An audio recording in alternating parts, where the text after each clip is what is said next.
Today we will discuss Renaissance prose. Renaissance prose is not a developed genre. We can say writers try to write history, travels, chronicles, and even essays, particularly Francis Bacon's essays. But many writers believe that the actual English prose began with the prose of John Dryden, who is a dominant writer of Restoration age. यानी जो अगली as है, अगला जो literary phase या literary as है, उससे pros का आगाज होता है, ना कि रेनेसांस से. But renaissance prose exist and we are quite aware at least with one writer, that's Sir Francis Bacon. शुरू करते हैं. In prose, the classical influences found in poetry and drama are reflected in different ways. There is the flowery style of John Lyly's Euphos. This work gives its name to an over-elaborate style, which is well exemplified in Euphos' speech to his beloved.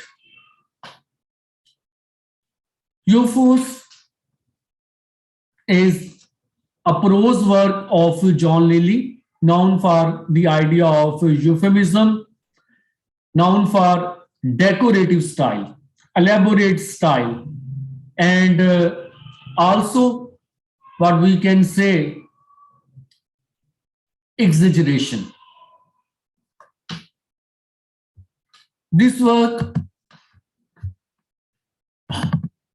has a blend of humanist and moralist or puritanical outlook of life.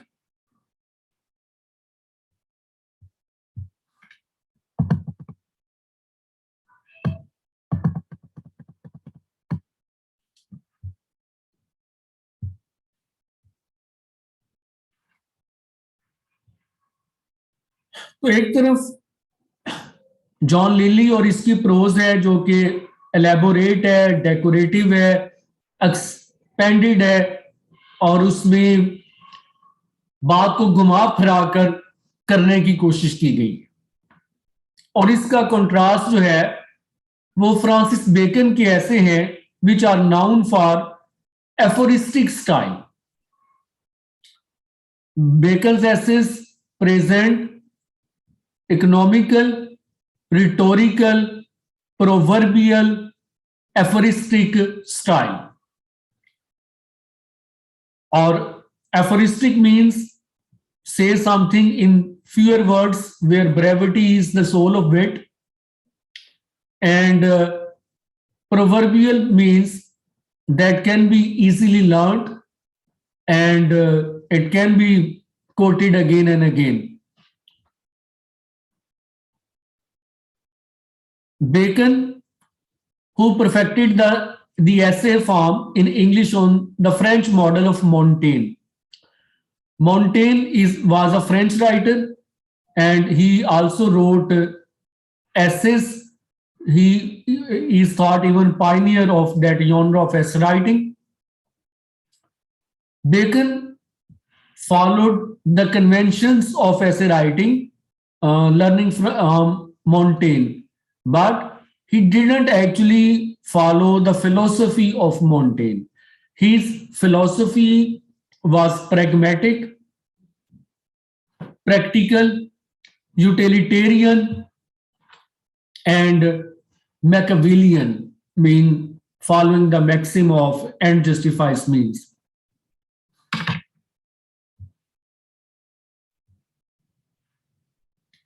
Bacon's range of interest was vast.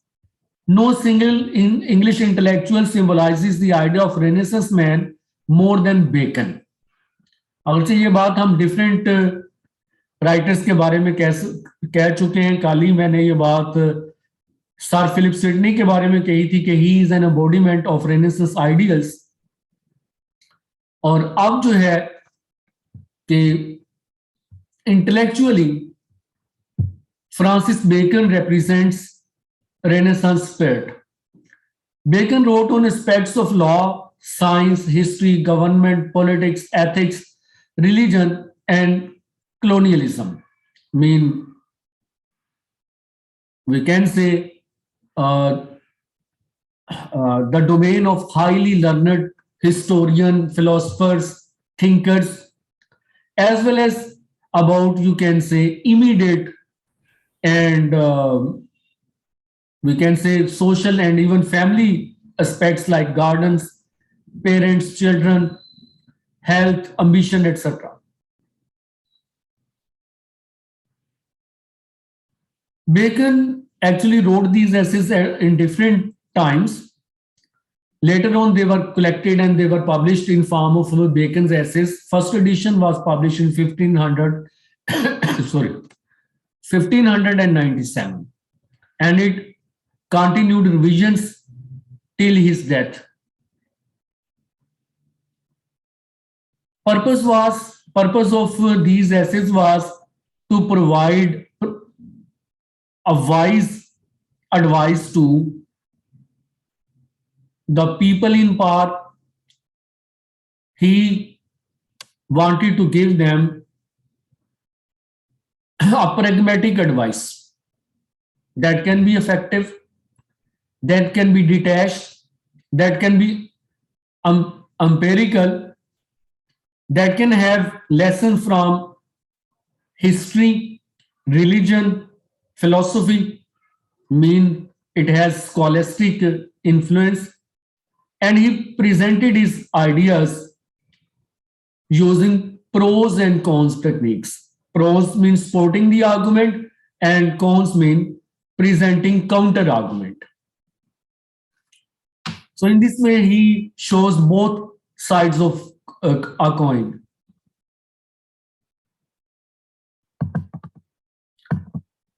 Bacon tries to present very scholastic ideas in an accessible manner. Though he uses terse, condensed, pithy style, but his essays even have charm for common audience, common people, and they think that they can grasp these ideas and they can enjoy the wit of the author.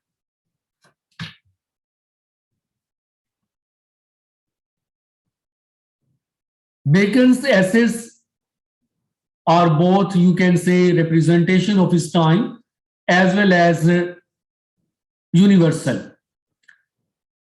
On one side, they present before us fundamental issues of Elizabethan age.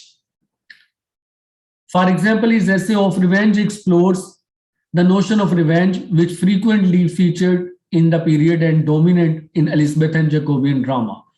Mean जो Thomas kid के drama का या Marlowe के drama का और Shakespeare के drama का theme है रिवेंज, वही हम ऐसे की सूरत में ऑफ रिवेंज ऐसे में पढ़ते हैं जिसे बेकन ने लिखा है.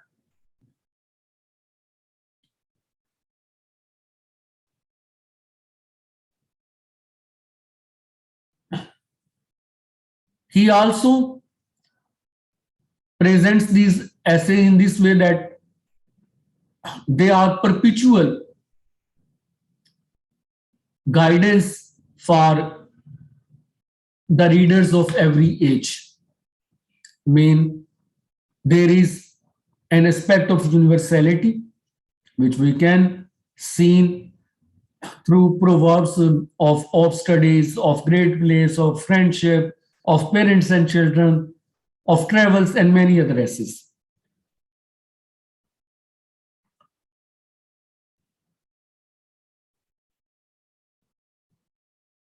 Bacon was at the forefront of an endless questioning and perpetual renovation which characterized the Renaissance.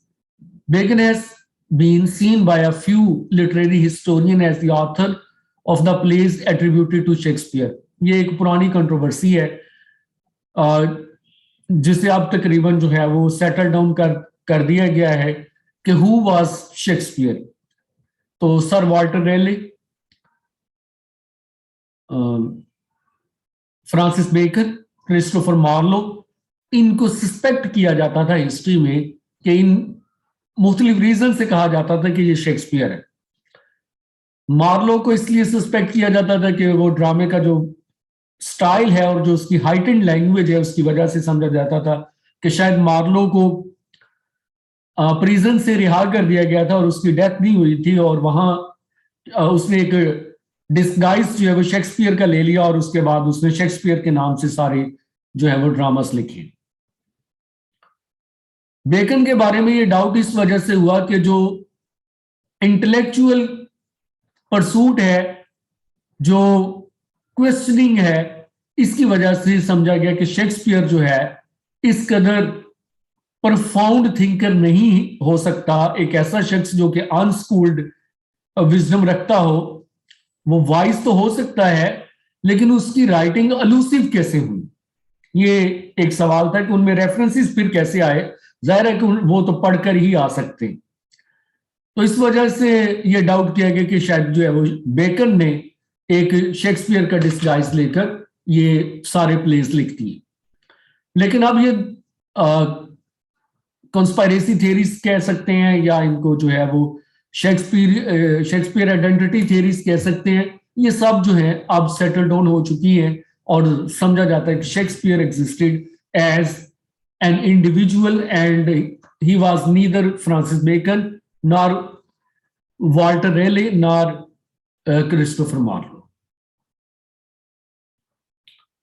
Next writer, that's Richard Hooker, who wrote one of the first major prose classics in modern English, Of the Laws of the Ecclesiastical Polity.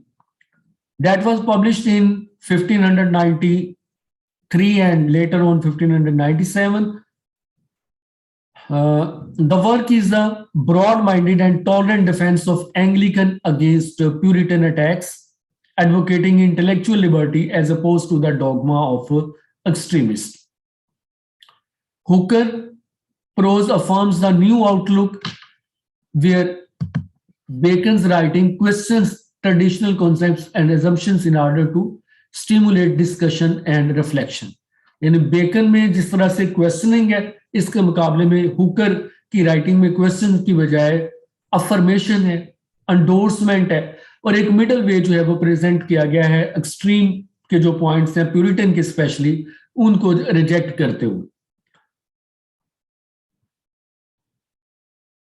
कल इसकी बात हुई थी कि Puritan और कवेलियर जो है वो दो डोमिनेंट ग्रुप जो है वो बन गए थे उस एज में और दोनों जो है एक कॉन्फ्लिक्ट रखते थे जिसमें सेंट्रल कॉन्फ्लिक्ट प्यूरिटन का ये था कि Puritan didn't own monarchy. They were against monarchy and they were torchbearer of pure liberty. Second, Puritan preferred austerity, simple life, righteousness, and high moral conduct. They were their demands. On the other side, Cavalier, who were the supporters of King Charles I, and they were also the supporters of kingship. They used to ridicule Puritan for their dogma, for their narrow visions, and they tried to keep alive courtly traditions. यानी जो दरबार की वो tradition जो French influence से English में 12th century में आई थी और 12th सेंचुरी से वो कंटिन्यू किया था रेनेसांस तक, उसको वो बाकी देखना चाहते थे। लेकिन पॉलिटिकली भी और इंटेलेक्चुअली भी अल्टीमेटली जो प्यूरिटन थे वो डोमिनेट कर गए और उनकी वजह से जो कवेलियर हैं they were at a disadvantageous position. Even king was not so powerful. Charles was last decade that was very troublesome.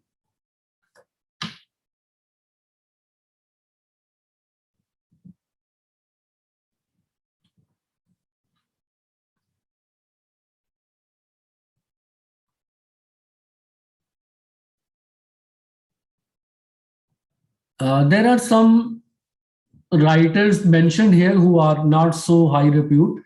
For instance, Sir Thomas Eliot, The Girl's Horn Book is his title. The Girl's Horn Book by Thomas Dekker, and the book named The Governor, that's by Sir Thomas Eliot.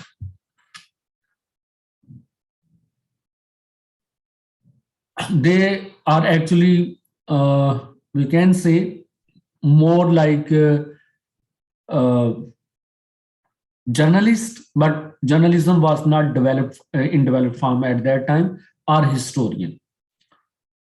There was also a trend of diary writing, and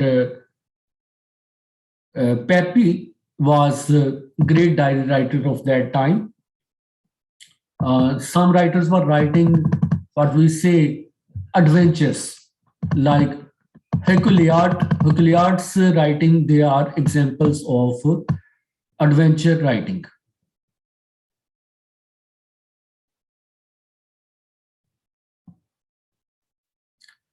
Sermon, they were popular. Sermon were definitely in prose form, but it has poetic language, poetic imagery as well.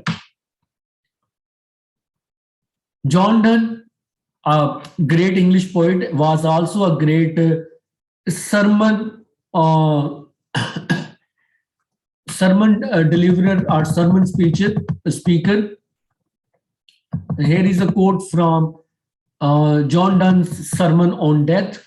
Death is the last and in that respect the worst enemy in an enemy that appears at first when we are may be provided against him. There is some of that which we call honor. But in the enemy that reserves himself unto the last and attends our weak state, there is more danger. So that type of sermon prose, the prose, sermon written in prose, that was also popular. Sir Thomas More, who was actually a relative of Anne Donne, John Donne's wife, he wrote Utopia, but that was not in English, that was in Latin language. That was a significant work of that time. It influenced Elizabethan people, but it was not in English.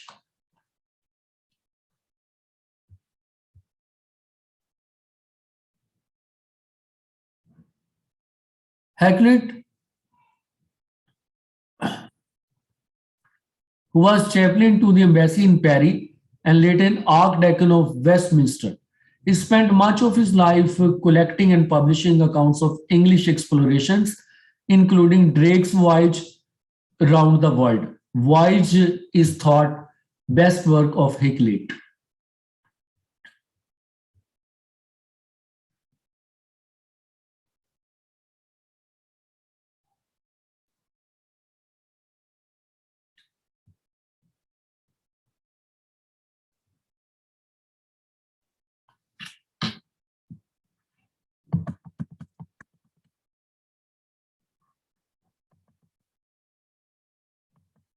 Walter Raleigh was one of the central figures of Renaissance age.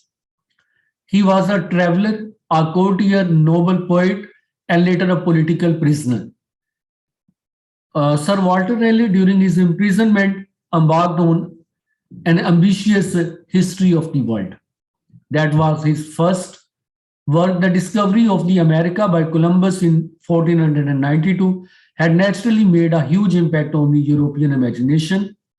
Symbols of discovery, themes of geography, and visions of utopia are found throughout Renaissance literature, from the Tempest to John Donne's praise of his mistress. Mean from personal to social, there is imagery of discovery, and that image of discovery, that spirit of discovery, can be seen in the works of Hakluyt Adventure, that is Voyages, or Walter Raleigh's History of the World.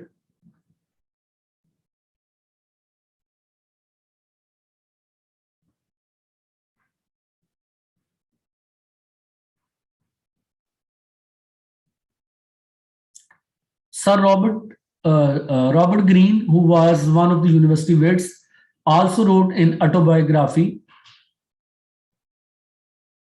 A Groat's Worth of Wit.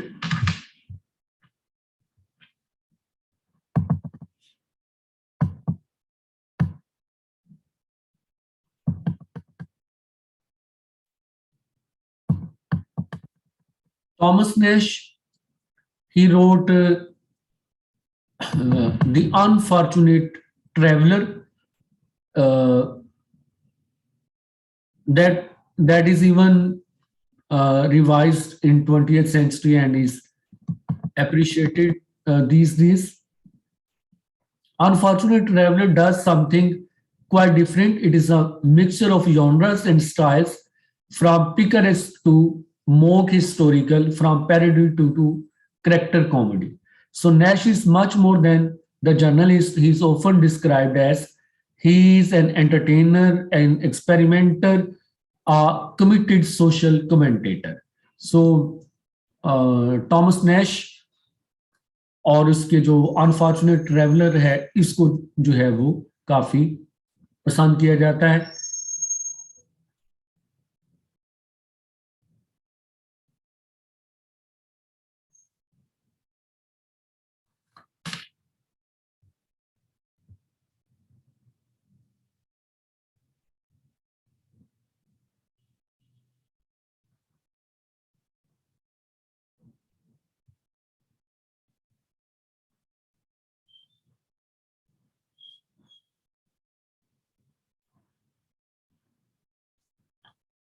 Robert Burton work The Anatomy of Melancholy was profoundly an analysis of human states of mind, a kind of early philosophical or psychological study.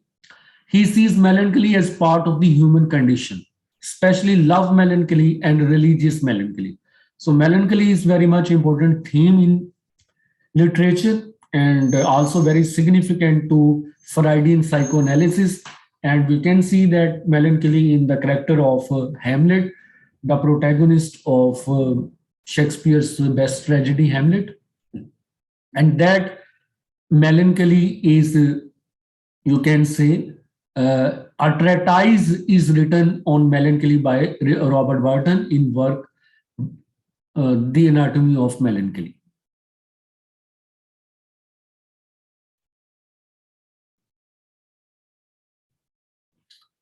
So these are the works which are written by different prose writer of the time. One work has not yet not been mentioned, but we will discuss it. That's Sir Philip Sidney's The Apology for Poetry. Sidney's Apology for Poetry, a defense of English poetry, that actually responds to Gibbon's charges against poetry, which are very like Plato's charges against poetry. I mean, it's a pack of lies and it's copy of the copy. It's away from reality and it's sacrilegious. ये वो charges हैं जो प्लेटो ने भी poetry पे लगाए थे, वही गिबन्स ने लगा दिए, और उसके बाद सिडनी ने जो है उसको डिफेंड किया. सिडनी के डिफेंस में most important point is poetry is superior to philosophy and history. Likewise, a poet is superior to historian and philosopher. He thinks that poetry instructs delightfully. I mean, it serves both purpose, delight and instruction. Excuse me, sir, आवाज ठीक तरह से नहीं आ रही आपकी.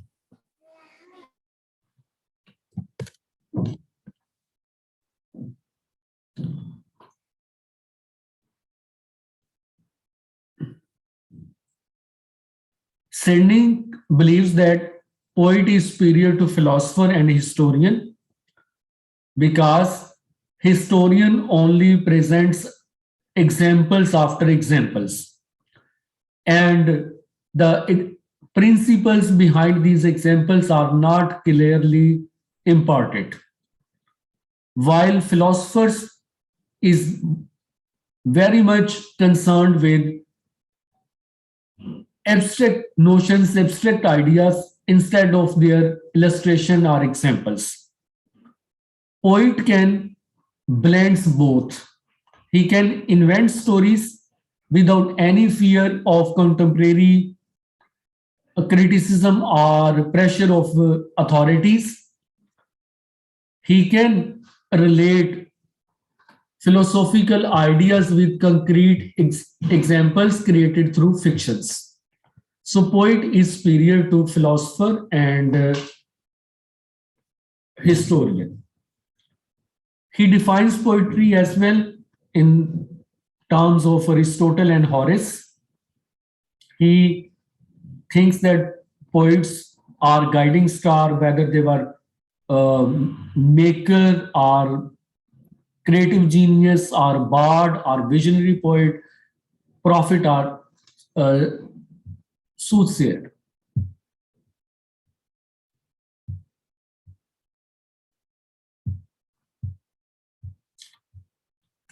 Last reference to prose work can be Bible. In medieval age, I mentioned Bible was first translated by John Wycliffe in English, but there was an issue of authenticity of Bible, and that was performed by King James. King James in 1611 authenticated Bible with King James version of Bible. Before that, the people had trust in Latin version of Bible that was called Vulgate. तो Vulgate से जो है वो एक ऐसी Bible जो कि English में है और उसको अथेंटिक उसकी अथेंटिसिटी जो है वो कायम की गई है किंग जेम्स फर्स्ट की तरफ से. That work actually started in 1604. You can say after King James first came into power. King James first 1603 में इक़्तिदार में आया तो अगले साल ये काम शुरू हो गया और तकरीबन 7 साल बाद 1611 में King James version of Bible was presented. King James से दो जो वर्क्स हैं वो एट्रीब्यूट किए जाते हैं. First King James Bible and second is demonology. That's a study of witchcraft. अब हम समझ सकते हैं कि दोनों में से कोई काम भी किंग ने खुद नहीं किया होगा, लेकिन किंग ने जो है उसको रिस्पॉन्सिबिलिटी ली, उसको जो है वो ओन किया और इस तरह से जो है इन दोनों टॉपिक्स की हम वर्थ भी समझ सकते हैं और इनके लिए जो वर्क किया गया उसको भी समझ सकते हैं. King James version of Bible was the product of 54 scholars. Was largely based on the bishops and Geneva Bibles. Before the end of 17th century, it had effectively replaced the Geneva Bible in popularity. यानी इससे पहले जो Geneva Bible popular थी उसको इसने खत्म कर दिया, उसको रिप्लेस कर दिया और उसके बजाय लोग जो हैं वो king James version of Bible को प्रेफर करने लगे. तो ये भी प्रोस वर्क में एक जो है वो बड़ी कंट्रीब्यूशन थी कि बाइबल जो है उसको इंग्लिश में ट्रांसलेट कर लिया गया और इस तरह कर लिया गया कि वो एक मास्टरपीस जो है वो बन सके. आई थिंक हम इमेजिन कर सकते हैं कि 4 सेंचुरीज है पास्ट और 4 सेंचुरीज में बिल्कुल जो है ये एक परफेक्ट जो है वो वर्जन है ट्रांसलेटेड बाइबल का जो जिस पे लोग जो है वो ट्रस्ट करते हैं. डेफिनेटली अदर ओपिनियन भी मौजूद हैं, लेकिन क्रिश्चियन वर्ल्ड में most authenticated English version of Bible is King James version of Bible. जिस तरह द जूइश बाइबल जो है ओल्ड टेस्टामेंट का मोस्ट ऑथेंटिक वर्जन है, इस तरह ये ओल्ड और न्यू टेस्टामेंट दोनों के ब्लेंड से ये जो बाइबल है ये most authentic version. Okay, Renaissance prose is close.